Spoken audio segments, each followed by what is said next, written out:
આપ સૌ જાણો છો તે પ્રમાણે ભૂતકાળમાં જે ગણેશ ગોંડલ અને અમારા જૂનાગઢના રાજુભાઈ સોલંકીના દીકરા સંજય વસેનો જે બનાવ બન્યો હતો, એ બનાવ પછી અમારા સમગ્ર સમાજે, સમગ્ર રાજ્યના સમાજે, સૌરાષ્ટ્રના દલિત સમાજે એક જબરજસ્ત લડત આપી હતી.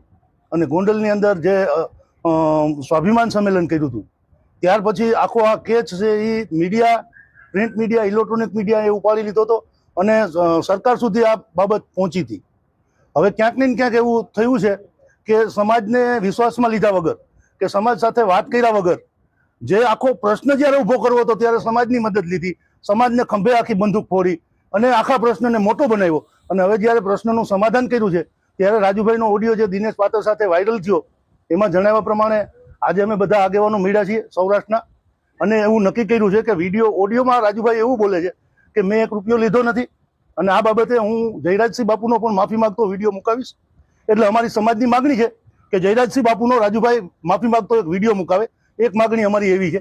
બીજી માગણી એક અમારી એવી છે કે જ્યારે અમે રેલી લઈને આવ્યા ને રેલી અમારી રિટર્ન થઈ ત્યારે અમારો ધોરાજી તાલુકા જેતપુર તાલુકાના એઢલા ગામનો એક નવયુવાન દીકરો એક્સિડન્ટની અંદર અવસાન પામ્યો હતો, એટલે શહીદ થયો હતો આ રેલી સમયે. તો એના પરિવારને બાપુ આર્થિક મદદ કરે એવી અમે સમસ્ત સમાજ વતી માગણી કરીએ છીએ. આ બાબતે યોગ્ય કાર્યવાહી નહીં થાય તો અમે 2 તારીખે આખા સૌરાષ્ટ્રના આગેવાનો, સૌરાષ્ટ્રના 12 જિલ્લાના આગેવાનો 4 જાન્યુઆરીએ, આવતી 4 જાન્યુઆરીએ એક પ્રેસ કોન્ફરન્સ કરીએ છીએ. દરેક જિલ્લામાંથી 10-10 આગેવાનો બોલાવી અને આખા સૌરાષ્ટ્રના આગેવાનો પ્રેસ કોન્ફરન્સ કરીશું.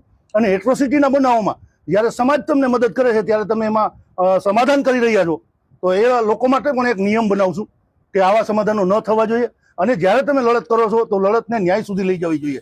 આ બાબતે અમે આવતી 4 તારીખે સમગ્ર સૌરાષ્ટ્રના આગેવાનો મળી અને પ્રેસ મિટિંગ પણ કરશું. અને આ કેસની અંદર જે અમારી માગણી છે એ નહીં સંતોષાય તો જે કોર્ટની અંદર અત્યારે આ કેસ ચાલે છે એ કોર્ટના મેજિસ્ટ્રેટ સાહેબને અમે દરેક તાલુકામાંથી એક આવેદન મોકલશું, સાથે સાથે હાઈકોર્ટમાં પણ રીટ કરશું અને આનું સમાધાન કાયદાકીય ઉકેલ લઈ આવી અને ક્યારેય અમે મંજૂર નહીં થવા દઈએ.